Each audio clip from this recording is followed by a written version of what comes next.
So good afternoon, Roosevelt community and guests. My name is Carl Hunter, and I'm the Assistant Director for our Multicultural Student Support Services Office here at Roosevelt. We are so excited and just thankful for you all to be a part of this event today and making time out of your afternoon to spend a little time with us for our keynote speaker for our Black History Month, Ms. Ilyasah Shabazz. So a few reminders before we get started. We want everyone to make sure that they keep themselves on mute for the entire presentation, and you can take yourselves off mute once you get to our Q&A session at the end. Also, today's event will be recorded and will be posted on Roosevelt University's YouTube account by the end of the week. Our Multicultural Student Support Service Office would like to thank the Dean of Students Office, the contributors to the Black Student Equity Fund for sponsoring today's event, and the resources provided for this event helps us sponsor other events and make events like this possible. So here at Roosevelt, we are privileged to work with some amazing group of students, one of whom you'll meet today, who's going to be introducing our keynote speaker. Sierra Garrett is a sophomore here at Roosevelt University studying medical sonography, and she is the current student here at Roosevelt, and she's also the current Black Student Union president. Please welcome Sierra as she introduces our keynote speaker for today's event. Sierra, take it away. Hi everyone, I'm Sierra, and our speaker today is Ilyasah Shabazz, and she is an award-winning author, educator, and producer. She has authored 5 historical novels and has served as project advisor for the PBS award-winning film Prince Among Slaves documentary. She is co-chairperson of the Malcolm X and Dr. Betty Shabazz Memorial and Educational Center. In her work to preserve the legacy of her parents, she has dedicated herself to institution building and intergenerational leadership development with the tenets of diversity, equity, and inclusion. Ms. Shabazz has furthered her community impact with the City University of New York's Office of Academic Affairs, where she created curriculum to encourage higher education for underserved inner-city high school dropouts. She has worked with the Office of the Mayor in Mount Vernon as Director of Public Affairs and Special Events. She founded and produced a young adult development program. The purpose of the program was to provide insight on social justice, encouraging personal empowerment. As president and founder of Ilyasah Shabazz Enterprises, she produces a variety of forums dedicated to power, possibility, and sovereignty. Ms. Shabazz is a member of the Soar Higher Cabinet Committee for New Paltz College, a member of the Advisory Council for the Equal Rights Amendment Coalition, a member of Delta Sigma Theta Sorority, and she serves as a trustee for the Harlem Symphony Orchestra. Ms. Shabazz holds a Master of Science in Education and Human Biology from New Paltz College. Currently, she is an adjunct professor at John Jay College of Criminal Justice in New York City, where she teaches perspectives on justice in the Africana world.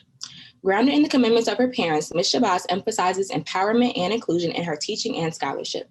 Roosevelt community, please help me welcome our Black History Month keynote speaker, Ilyasah Shabazz. Okay, I'm going to pretend that I'm there with you.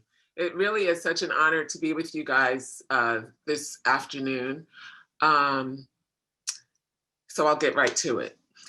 In the wake of George Floyd's death, many have taken to the streets to express anger over systemic oppression and racial injustices towards African Americans. So many young people were politicized through the protests and marches in the aftermath of his death. We all witnessed the negligence and divisiveness of a failing administration. And the lesson young people took from that is unity and moral character matters. Not divisiveness, not cheating, not lying or stealing. Character is vindicated. Cheaters lose. Moral character is vindicated. My father said, if you stick a knife in my back 9 inches and pull it out 6 inches, there's no progress. If you pull it all the way out, that's not progress. The progress is healing the wound that the blow made. He said, they haven't even begun to pull the knife out, much less heal the wound. And sometimes won't admit the knife is there. And so while this last year brought some awareness, like the toppling of Confederate monuments, the knife of systemic racism remains firmly in Black America's back. However, we need to do more to ensure Black, Brown, African, and Indigenous Americans are no longer murdered by police. We need to do more to critique, dismantle, and reform the unjust, separate sets of rules under which America has operated. Each of our roles in this fight, in this quest and demand will be different. I see my role as an educator. Americans who choose not to understand or acknowledge the truth must hear it again and again. America's truth and its history must be taught to our students in every school and at every level. This is our part of our path forward. We need educational textbooks that teach every American child that Black history is American history, and that American history is also Hispanic history, Native American history, and Asian history. There's no American history unless each and every voice is heard on the pages of those textbooks. If the voluminous pogroms against the Aboriginal Americans, slavery, Jim Crow, the 1921 massacre in Wall Street in Tulsa, Oklahoma, and the 1923 massacre in Rosewood, Florida, were taught in high school history classes, along with the Holocaust of the 1930s and the internment of Japanese Americans during World War II, then more citizens would understand the need for the federal government to appoint a committee to explore financial remuneration and the psychosis of those who have been systematically targeted for extinction by his fellow man. If students learned in world history classes that Africa is the cradle of the most advanced, thriving civilization ever to exist in mankind, as well as the impressive kingdoms of Futajello, Benin, Ghana, Mali, Egypt, to the same degree they learn about ancient Greece and Rome, we might better appreciate the beauty and magnificence of non-white civilizations in Africa, Asia, and Latin America. So how do we as individuals react to this moment? What do we do to help bring about a more egalitarian policy and educate Americans as a start? We as a people must be self-reflective, acknowledge truth, and be accountable for the narrative. What my father, Dr. King, Fannie Lou Hamer, Nat Turner, Denmark Vesey, Harriet Tubman, and many other African-American activists seeking relief from this knife wedged in our backs is this: even if you were not the callous policeman who knelt on George Floyd's neck, even if you were not a violent insurrectionist charging the Capitol, you likely have been one of the 3 officers who stood by as Mr. Floyd called out to his deceased mother, grasping for his last breath. Or you have been one of the officers who stood by at the Capitol, figuratively speaking. We all at one time or another have watched and allowed injustice in the world around us. But education is the key to being woke to these very injustices. My mother, Dr. Betty Shabazz, taught me this path. She believed education is the most powerful tool to combat the injustice of systemic American racism. I follow in her footsteps as an educator. My father further believed in action to obtain justice and rid this nation of institutionalized racism and discrimination. My parents' lessons about education and activism are more relevant than ever. We must continue to exert as much pressure as possible to change a system whose ingrained, divisive phobias are killing us. My prayer and hope is that this moment, this most challenging year, will produce, present, and future generations of problem solvers focusing on a holistic approach to human rights. This must be a transformative, collective movement waged on multiple fronts, short and long term, where each of us has an investment and where each of us must become an agent for change. As a nation, we witnessed political unrest and uncertainty, a deep, constant grief. And yet it has been a moment ripe for regenerative growth and possibility. We've experienced a moment marked by tragedy, a global pandemic, the failures of our government, police brutality, and brazen white bigotry. Yet at the same time, this has propelled national discourse around the movement for Black lives, the need for systemic change, and a more egalitarian America. Central to this discourse is the strength of community-led institutions that reflect our collective visions for what freedom really looks like and what accountability, democracy, and self-determination are. Now more than ever is the time to commit to the work of radical institution building. Many progressive organizations, including the Movement for Black Lives, Dream Defenders, the King Center, the Malcolm X and Betty Shabazz Center, have heeded the call for structural, systemic change, innovative institution building, and spirit-driven activism. But we need more. There's so much opportunity right now to finally bring about formative change. Many young people have been politicized through direct actions like the Black Lives Matter protests that took place nearly every day this past summer, and who also discovered the truth of our historic figures who challenged our government for being historically unjust, like Harriet Tubman, Frederick Douglass, Malcolm X, Dr. King, Fannie Lou Hamer, and countless others.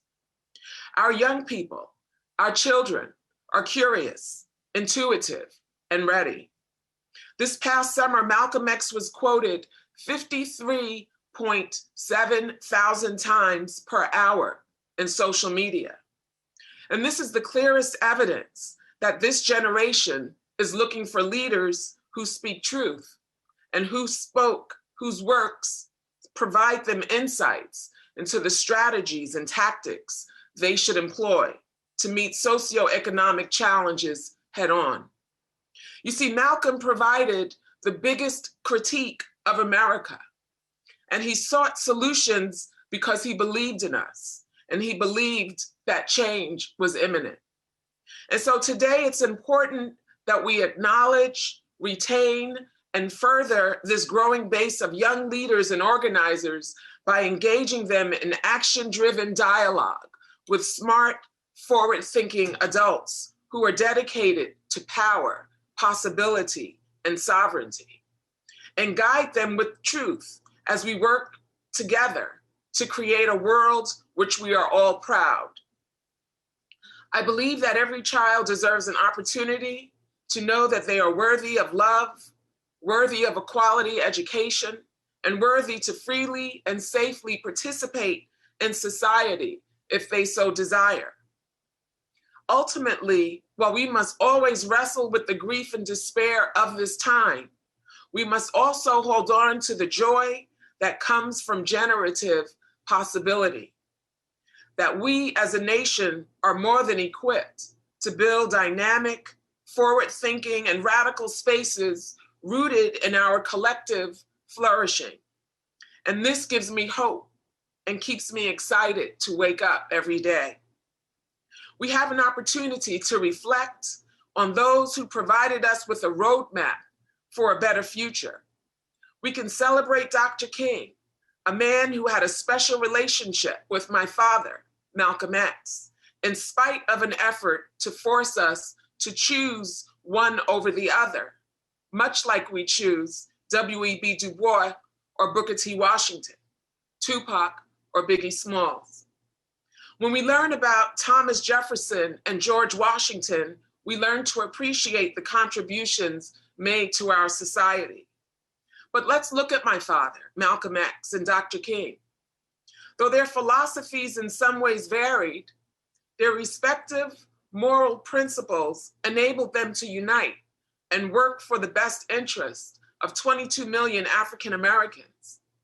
Both men set out to strategically improve the quality of life for their people, all of which were embodied in the 1964 Civil Rights Act. And as we look to achieve more progress in our lifetimes, let us remember and reflect upon the successes of those who came before us. For without them, our climb would be even steeper, and we owe them our gratitude. My name is Ilyasah Shabazz, I am a writer, a community activist, a producer. I was going to say a preacher, but I'm not. A producer, a professor, thinker, advocate, and I'm one of 6 daughters to 2 loving parents, Malcolm X and Dr. Betty Shabazz. On February 21st, 1965, my mother, sisters, and I witnessed the public assassination of her husband, our young father, Malcolm X. I'm told my mother placed her entire body over my sisters and me to protect us from the gunfire and to make certain we could not see the terror before us. Growing up, my mother made certain she kept our father's essence, his love, values, humanity, and morale, very integral in our household. She wanted to make sure that we did not suffer from the immediate loss of our father's love and presence. And even though he was physically gone, my mother made certain that her husband remained a part of our household conversations for as long as I can remember. I knew my father loved me, that he had impeccable integrity and a great sense of humor. I knew that he loved music, literature, poetry, history, the arts, that he was brilliant, compassionate, loving, and that overall he was led by his service to God. In college, I began to learn about the inaccurate portrayals of his character in life's work.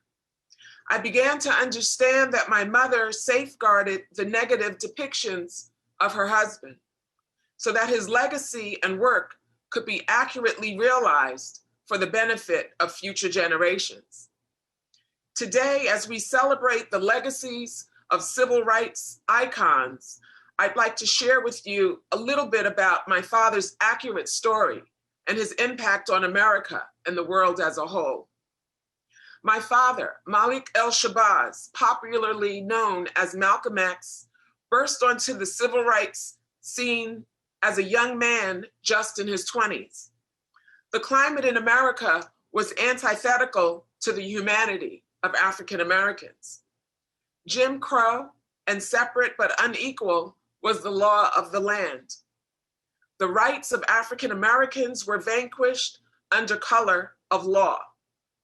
Individuals and organizations terrorized Black people without fear of repercussion or consequence. America's Black population was essentially without protection and without hope for a just America. In humble submission to God, Malcolm X stood up and stepped forward. He jolted the conscience of an America that lacked a moral compass. He quickened our spirits with his urgent demands for equal justice. We came alive with his insistence that America live up to her promise of liberty and justice for all. He devised a plan of action that would empower all Americans to live up to our greatest potential. And in just 12 short years, a young, courageous Malcolm rose to the defense of African Americans victimized by race discrimination. He challenged notions of bigotry and entitlement. He redefined the American civil rights movement to include a human rights agenda. And he worked tirelessly to unite Africa and the diaspora towards a singular international struggle for freedom and independence.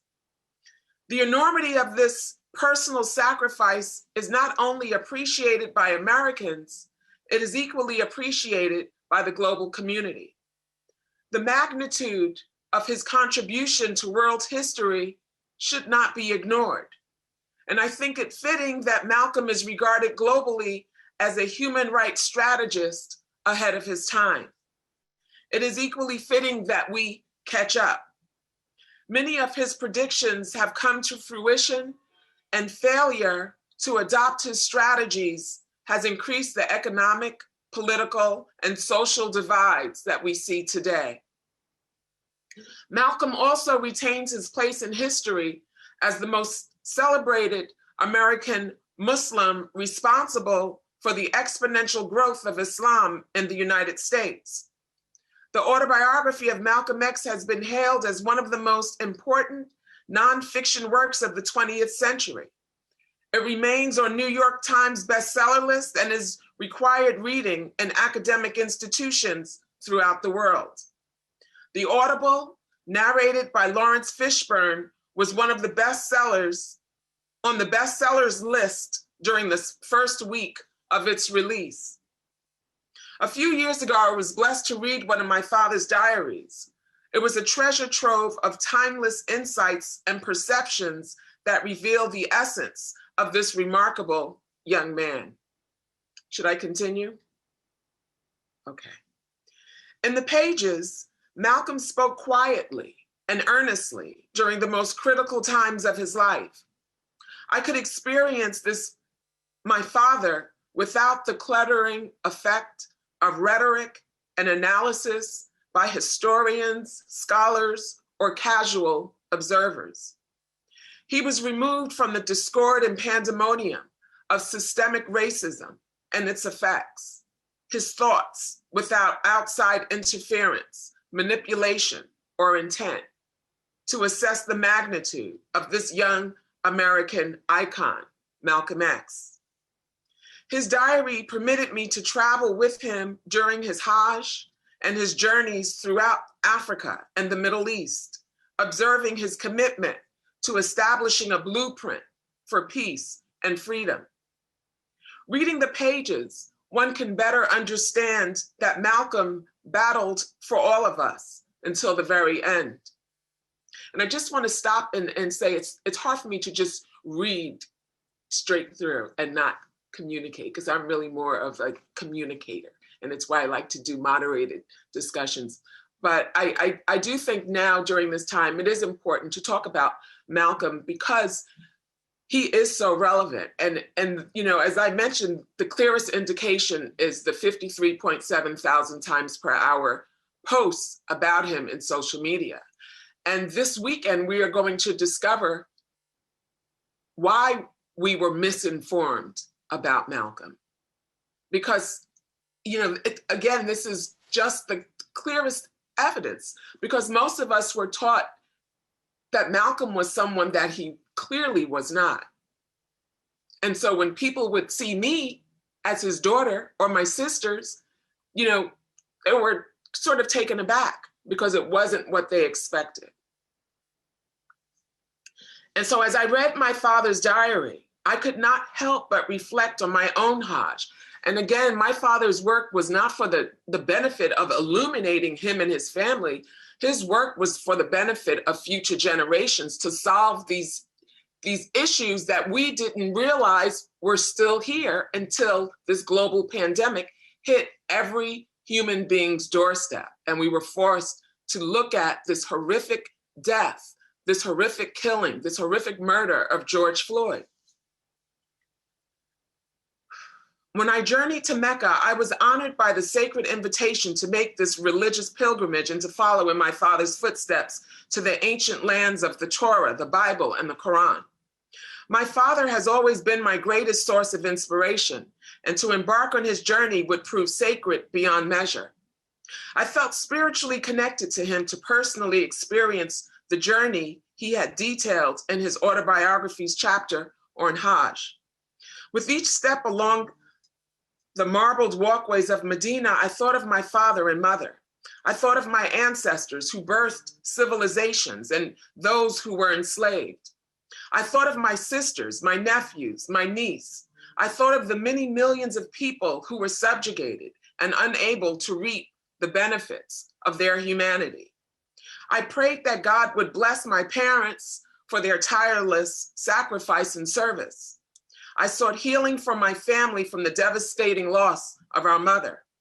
I asked God to grant happiness, safety, and protection to all of us, and that he would assist us to reconstruct a society where all of our children could thrive. As I slept beneath the skies of the Prophet's Mosque in Medina, I thought of Malcolm, my father, who had served with all of his heart and with every fiber of his being. For example, in 1952, at the age of 27, Malcolm became the chief spokesman for the Nation of Islam. He is credited with increasing 4 temples to 15 temples in less than 3 years, and to 50 temples in 22 states in just 2 years later. Membership increased from several hundred to hundreds of thousands due to Malcolm's focused leadership and organizational skills, his dedication. The organization's income ballooned to tens of millions of dollars annually. Malcolm was also responsible for ensuring that this organization embraced the principles of self-help, self-determination, and cooperative economics. He founded the first newspaper for the organization in the attic of our home. And it's no wonder that as a result of his determination, dedication, and unparalleled work ethic, that the organization held the largest Black-owned businesses in the United States during the Jim Crow era of race discrimination and legalized subjugation of African-American citizens. Near the end of his life, he embraced the global Sunni Islam. Part of this journey was changing his name from X, the unknown, to El-Hajj Malik el-Shabazz. The name Shabazz has a long history in the founding of civilization and has various meanings. Eagle, falcon, royalty, but one of its most popular meanings is mighty. And for some of us, the word mighty evokes ideas of grandeur or dominance. But my father was mighty in a different kind of way. Yes, he was strong, but he was compassionate. Yes, he was vibrant, and some would even say fiery, but he was sincere. And yes, he was an icon, but he was a fellow human being who championed human rights for everyone because of his faith and because he believed in our collective humanity. Yet he still had detractors, individuals who wanted to see him and his family hurt. As I circled the Kaaba, drank from the Zamzam, and walked between the hills of Safa and Marwa, I felt extremely grateful that my father was blessed with a brief respite from the venomous and vindictive rancor associated with his break from the Nation of Islam and the constant danger created by powerful forces within our government, having declared him an enemy of the state. I prayed at the Prophet's Mosque with gratitude that my father was treated with honor and distinction in this first world land of kings, priests, and scholars of historical antiquity. During my Hajj, I was blessed to view the Holy Kingdom through my father's eyes, the eyes of a man who had seen the senseless brutality of racism and discrimination. In his childhood, he had witnessed his family threatened, harassed, and chased by those who believed the untruths of racist propaganda. As a 5-year-old, he had watched his family home burned to the ground by a mob of the Ku Klux Klan, a racist, white, bigot, terrorist organization. Young Malcolm and his siblings gathered around their mother when she was told that her husband had been lynched by local Klansmen, tied onto a train track to sever his torso. Young Malcolm witnessed unscrupulous politicians maneuver to steal his family's land from his widowed mother during the Great Depression in a state-run institution, which intruded on his childhood and separated him from his siblings. As I climbed Mount Arafat to pray for my parents, I was overwhelmed with gratitude, knowing that my father had walked this very land, a Negro, embattled since his 20s to gain historical knowledge of the true identity and hence equal rights for Black, Indigenous people of color worldwide. I was overwhelmed with gratitude that this young man, Malcolm X, spent his adult life challenging a government whose systemic racism shackled him within the confines of second-class citizenship. Although his government responded by unleashing all the power of its enforcement agencies and espionage against him, Malcolm remained steadfast and undeterred. He would not quit on us. Rather, he persisted in the mission to obtain equality for all. During this God-given respite, for the first time in his life, Malcolm enjoyed the freedoms of first-class citizenship with the dignity and recognition conferred on him in this first world land. As I read my father's entries, I envisioned Malcolm, a young man blossoming in his 30s, selflessly circling the globe after completing his Hajj, not with security, aids, or assistance, but a young man all alone in search of solutions for the human condition of senseless brutality. He is perhaps best remembered for meeting with several African heads of state to internationalize the plight of African Americans. We must not forget, however, that Malcolm was received as a worthy peer by kings, presidents, and prime ministers. Leaders of nations listened to Malcolm's wisdom, his brilliant ideas for ending the atrocities caused by war and unequal distribution of the world's wealth. I will always be grateful that Malcolm carried each of us with him, our plight, our pains, and our concerns, as he occupied the world stage with dignity and grace. Malcolm's command and appreciation for this historic world stage moment was not surprising. For many, he had forever been the powerful and effective born leader. Malcolm was blessed with tremendous intellectual and analytical abilities, and he possessed enormous compassion for others, all of which situated him well for extraordinary leadership. However, most observers do not know that this capacity for leadership was nurtured by his parents, Earl and Louise Little, because many people think that Malcolm went to jail and miraculously became Malcolm X.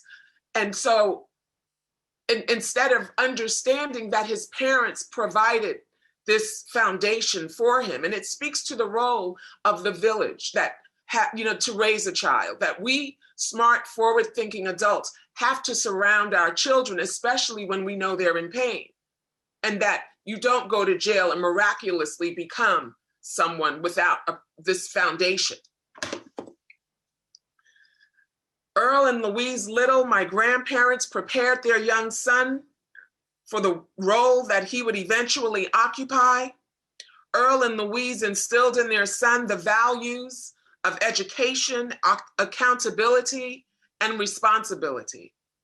As young Garveyites, they were models of selflessness and sacrifice as they deferred personal freedom for the betterment of society. Malcolm understood that achieving the goal of peace required truth in education and a healthy identity formation based on historical facts. He understood that oppression destroys the psyche and prevents maximum development in both the oppressed and the oppressor. Malcolm understood that misinformation impedes the growth and maximum development of nations, and that race discrimination in particular was preventing America from claiming the greatness that she was destined to achieve. My father purposed to educate all of us about Africa's significant contribution to world history. He taught us that people of the African diaspora were not simply descendants of slaves, but that our ancestors were the architects of ancient civilizations who built the pyramids, cities, and ships that archaeologists are continuing to uncover even today.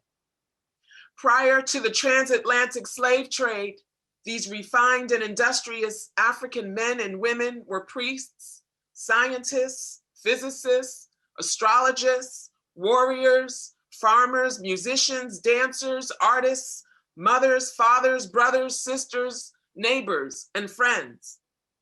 Malcolm then accessed the transformational power within himself to become an internationally renowned human rights strategist. He remained devoted to the cause of equality and freedom. He accepted the mantle of leadership in the human rights struggle because he understood that we are all brothers and sisters under the oneness of God. He envisioned the world renewed by peace. He denounced war and injustice as indefensible devastations of human and environmental resources.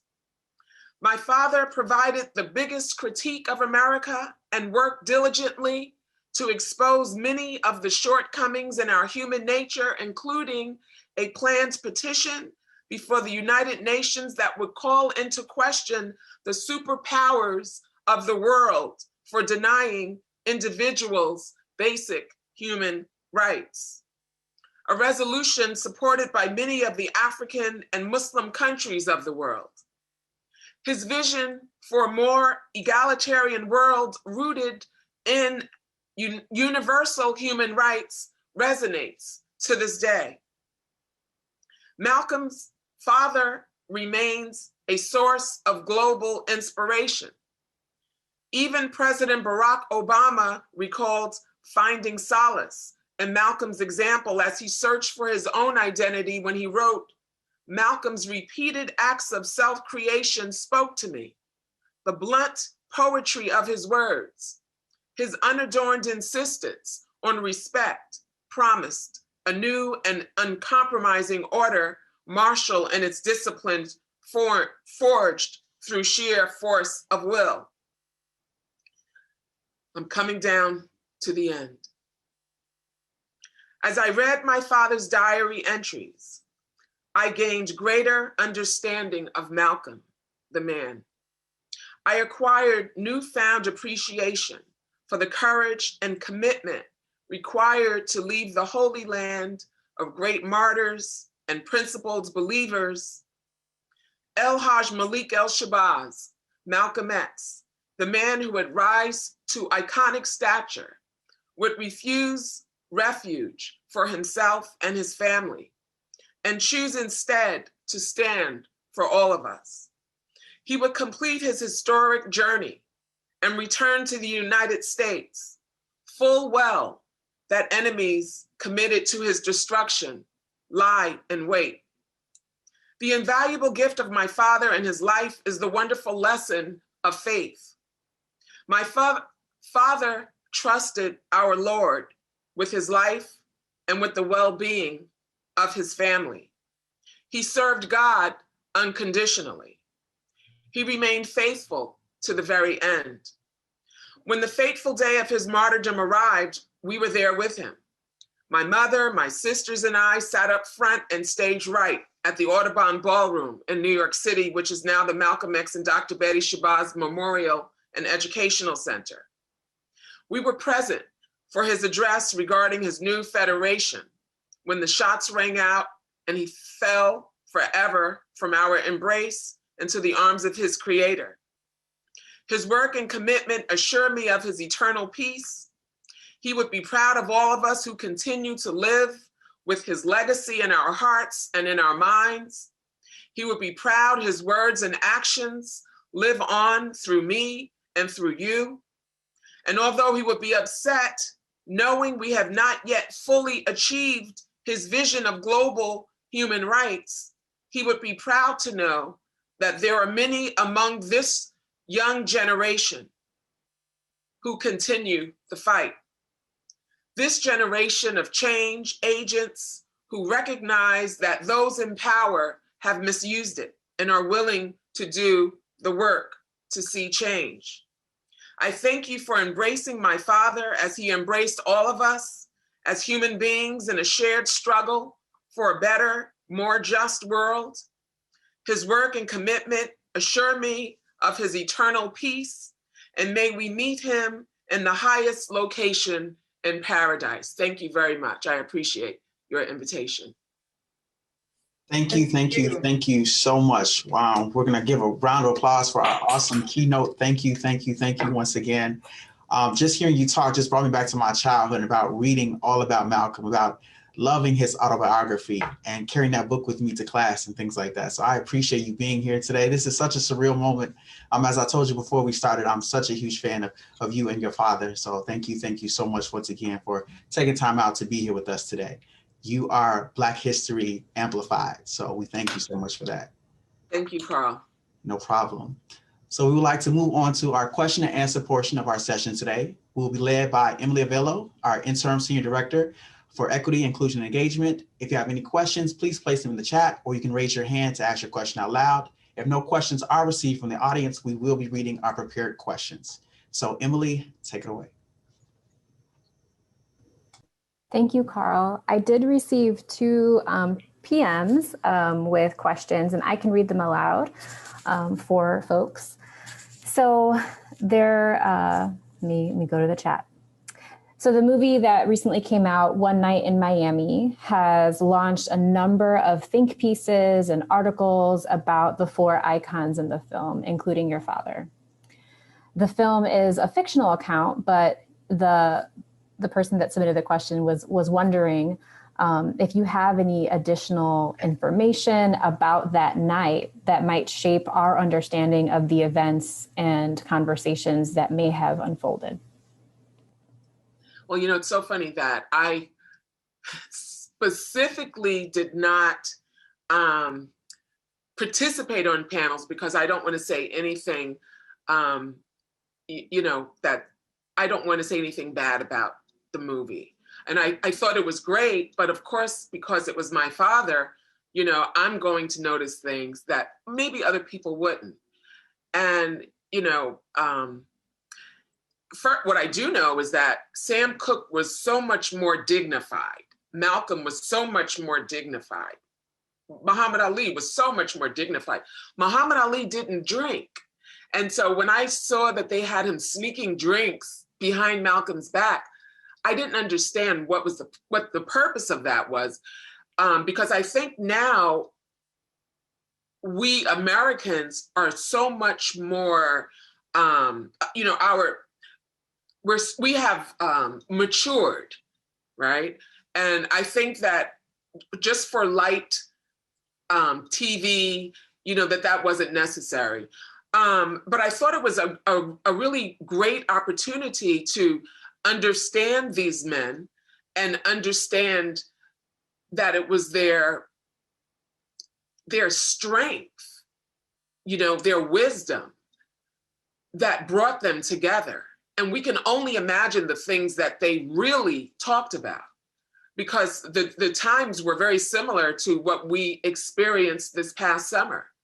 People were fighting for a quality life. They were fighting just to be acknowledged as human beings, not 3/5, but full-fledged human beings. And so I thought, it was definitely a great informative production. Thank you for that. And then we have a hand raised, so I'll allow, so Lauren Armour, you can go ahead and unmute yourself and ask the question directly. Hello. First and foremost, it is an honor to have an opportunity to sit before you and just hear everything that you have to say. And I'm sorry for my tardiness. I had another Zoom meeting, but I'm glad that I was able to join in, and that that this event was put together, because things like this is very, very, very important, not just for the month of February, but people need to be made in the know. So firstly, thank you.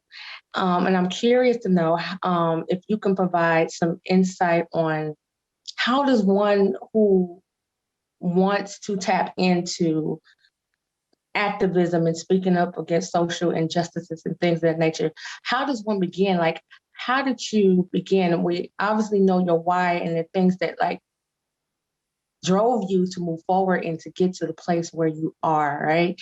But when there comes to other individuals that want to join the movement, can you give some feedback on where to start? Yeah, I think it's important. If you're on college campuses, there are usually many clubs, organizations that you can join, that you can create, you can establish. Young people are usually the ones to establish, whatever it is they feel they want. For instance, in the 1960s, it was young people on college campuses that demanded the inclusion, that demanded Africana studies, Africana studies, so that we could also learn about these significant contributions of the diaspora and so forth. It's young people who started the movement in the 50s and 60s. It's young people who galvanized for the Black Lives Matter protests that happened in 50 states in America and 18 countries abroad, where people of a variety of ethnic backgrounds and so forth participated, proclaiming that Black Lives Matter. So I think that you start with wherever you are on campus, joining some of those clubs, creating them if they don't exist, and also there are usually centers that you can participate. The King Center, Dream Defenders, the Shabazz Center, all have virtual presence. All right. Thank you again so much for sharing that. I appreciate it. Thank you, Lauren, for your question. I'm going to go in order from the questions and the hands received. So there is somebody who's under Christy Kotek's name, but I know it's not Christy Kotek. But if you want to come off mute, and then you can ask your question.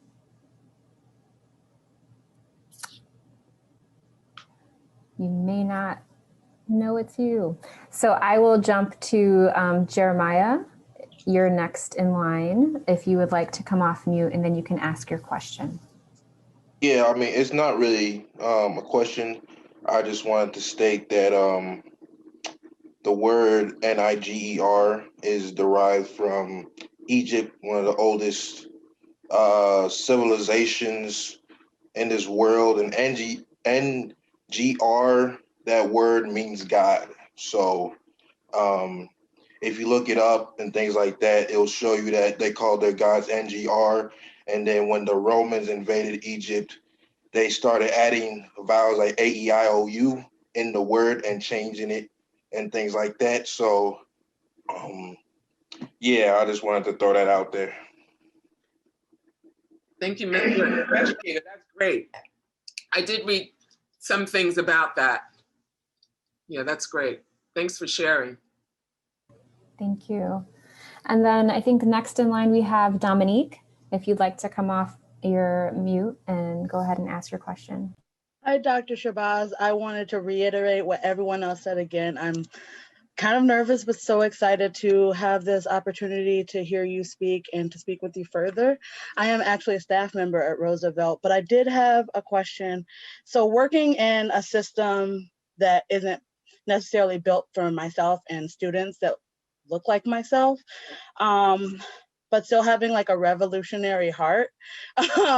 What advice would you have on navigating working within the system so I can be an advocate and support and there for students, but still wanting to like be in there, like be in there doing it and like balancing those two passions and pulls? If you have any advice on that. What can you do to offer support? I guess it's more for myself. Any advice for myself as a educator and someone who supports and advocates for students, especially Black and Brown students? How can I navigate this system and working and living in it and being encouched in it, but while also having like this pull and passion to be a revolutionary, to make those deep changes that you aren't always able to do from within the bounds of like the job and stuff, if that makes sense? It does. And I think you basically, you basically said it. I mean, you're already doing it. It's a challenge for all of us, but we have to also understand that we can't accomplish anything by ourselves. And so it's important that we find a community, right? Our village. And if it doesn't already exist, again, create it. Because I'm sure that there are other Steph, first of all, your hair is beautiful. I love the Thank color. you. I'm so distracted by it, but you're just gorgeous. But creating that village that we hear, our great leaders speak of, and that's just so important, and probably the reason why they have sororities and fraternities and so forth. When you find people with like mind, where you have the support to accomplish whatever it is that you need to accomplish. And also, make sure that you learn about, the history of us. Make sure that you are solid in your identity, right? Yeah. Yeah. Thank you so much. I really appreciate it. Thank you for the question, Dominique. Again, I'm going to ask the individual to unmute themselves. You signed in, you're on a phone. I see your headphones. There you go. So go ahead and ask your question. Okay. Ooh, this is exciting. All right. My name's Teresa Maley. I was wondering, Miss Shabazz, how do you feel like, okay, so with Malcolm X, he left the Nation of Islam and he was uniting the world basically with his tactics. And it's like, as soon as all these like Black leaders, Black figures try to make unity out of the world and have all skin colors coming together, they were assassinated or put to jail. Like, why do you think that is the case? Because now I don't is it like a scare tactic for no other leaders to unite everyone? They don't want us to stay divided. Like, it's very frustrating personally. And I haven't even been through the start of the history. My parents, they're older. They're like more so basically nonchalant, like, it is what it is. But I feel like if we can all be united, but there's so much segregation. That's right. But my father said that it would be this generation of young people who would recognize that those in power have misused it and demand change, and that you would be willing to do the necessary work to ensure that change happens. And so you are hereby change agents. Okay. Because, I like that. It's the truth. Just think about it. Look at all of the people that protested, marched, and demonstrated this past summer during a global pandemic. We didn't know what COVID was. We were all locked in our homes, wondering, whatever this thing is it going to get us, right? We were questioning our mortality. Are we going to live or are we going to die?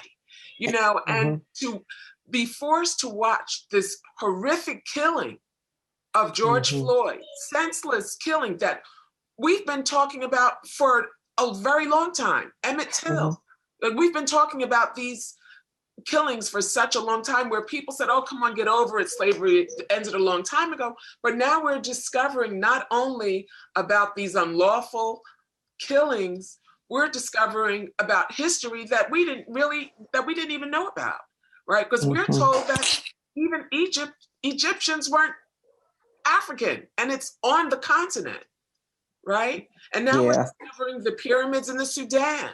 We're discovering the pyramids all across the continent, and we're discovering that Africa is the cradle of the most advanced civilization that ever existed in mankind. That we all came from there, at some point in our lives, right?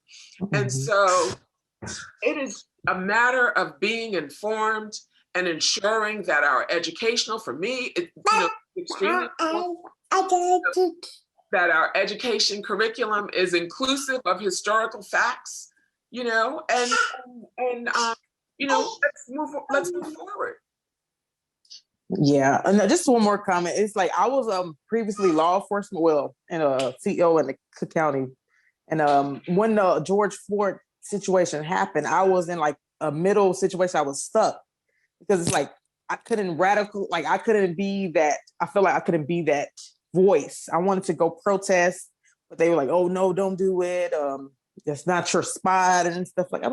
And it really made me feel misplaced, and I felt like I wasn't a part of the movement. And it's not even a bad movement. I felt like it was an antagonist. And so I just left the law enforcement agency because it was too much to go through. And I want to help my people, and I want to, want to be self-made and have my name around the world and have everyone else be, discovered too. That's Black, brown, all. So yeah, that's amazing. It's an honor talking to you, by the way. So that was my last comment. Thank you. Thank you so much, Teresa.